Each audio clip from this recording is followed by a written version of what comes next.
Bonjour à tous.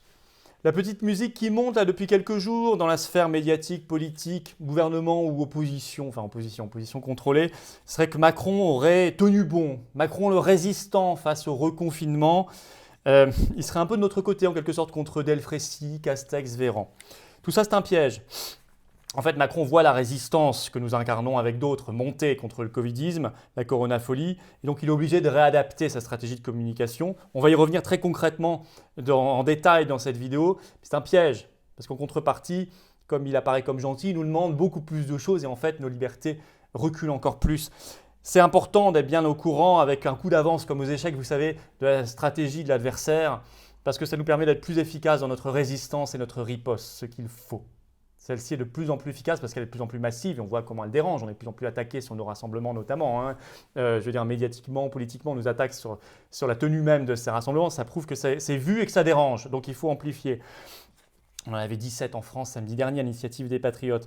Mais il faut continuer à avoir de l'avance et pour nous-mêmes être plus efficaces dans notre riposte et réveiller un maximum de Français, ce que je vous demande de faire chaque jour.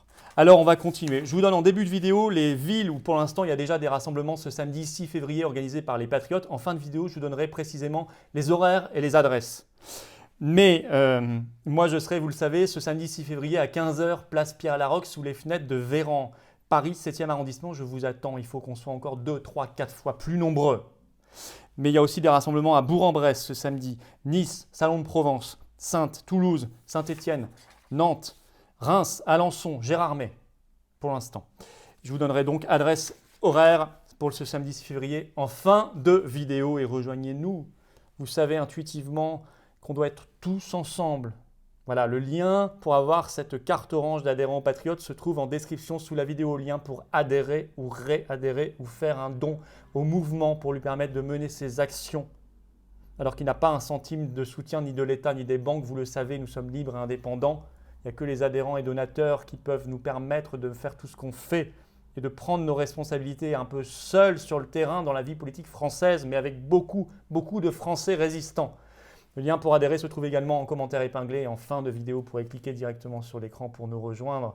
C'est le passeport vraiment vers la liberté, vers la résistance, vers l'avenir, vers la France. Bienvenue d'avance aux Patriotes. Ne traînez plus.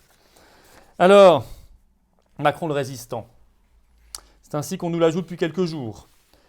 Avant même d'ailleurs ce conseil de défense du 27 janvier, où il a donc été annoncé qu'on ne serait pas pour le moment reconfiné, le terrain avait été préparé dans le récit médiatique. Ainsi, dès le matin de ce 27 janvier, vous aviez cet article dans le journal L'Opinion, je cite « Emmanuel Macron sous la pression des blouses blanches », avec comme chapeau « Le chef de l'État refuse de se précipiter et attend encore quelques jours pour prendre des décisions. Notre président est sage, nous fait-on comprendre. » D'autant que le journal du dimanche, du 24 janvier, du dimanche précédent, avait préparé le terrain en titrant en une, ça avait fait beaucoup de bruit, je cite « Reconfinement, ce n'est plus qu'une question de jours ».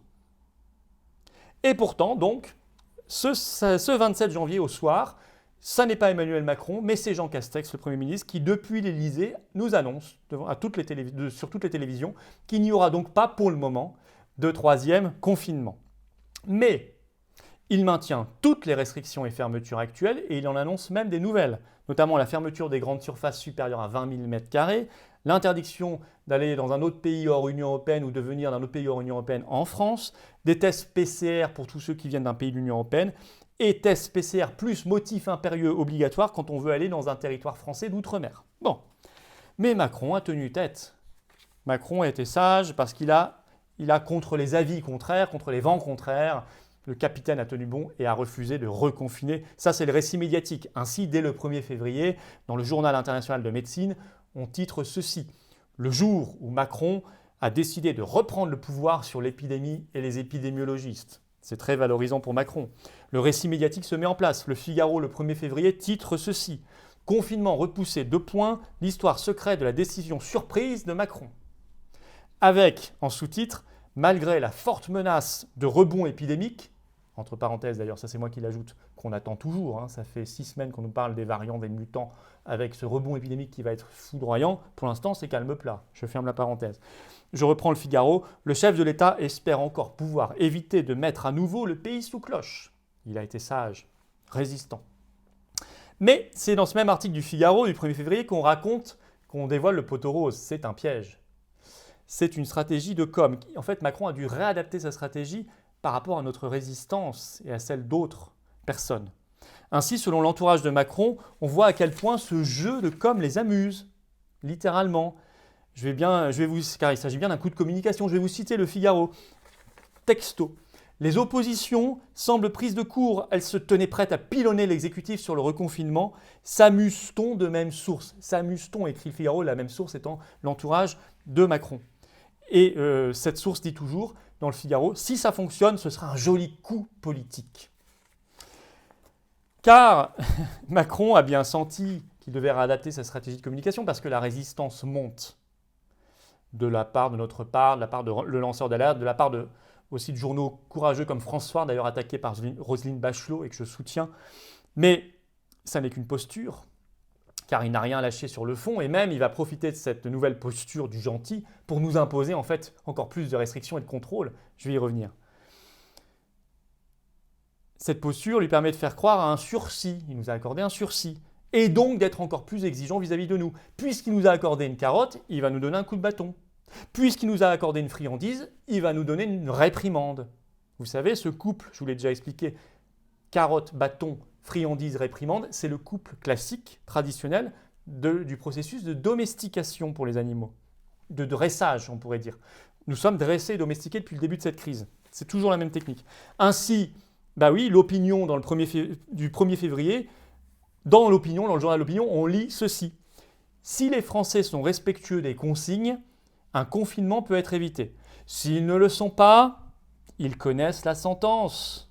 On dirait une maîtresse d'école qui s'adresse à ses élèves de maternelle. Attention, si vous n'êtes pas sage, vous connaissez la punition, vous connaissez la sentence. En l'occurrence, pour nous, c'est le reconfinement. Bouclé à la maison. Donc Macron a fabriqué littéralement une épée de Damoclès au-dessus de la tête du peuple français qu'il peut couper à tout moment quand ça l'arrange, selon ses propres critères arbitraires. Il s'y est pas trompé d'ailleurs. Invité surprise du 20h de TF1 ce 2 février, Macron déclare ceci. Il faut être collectivement extraordinairement responsable. Il met une grosse pression sur les Français. En réalité, il ne nous a rien accordé. Aucune restriction, je vous l'ai dit, le 27 janvier n'a été levée ni même allégée. Au contraire, ils en ont ajouté, je vous les ai donnés. Mais ils ont pris prétexte de n'avoir pas reconfiné pour augmenter les contrôles, les sanctions et les verbalisations. On le voit d'ailleurs dès le Figaro nous le dit dans un article du 2 février, je cite, « Un tour de vis est effectif depuis vendredi 29 janvier dans les contrôles ». Le Figaro écrit toujours « Les sanctions pleuvent et les files d'attente s'allongent », files d'attente notamment embouteillage parce qu'ils contrôlent les automobilistes pour le couvre-feu de 18h. Ainsi, on apprend dans cet article que les contrôles de couvre-feu ce samedi 30 janvier ont augmenté en France de 30%.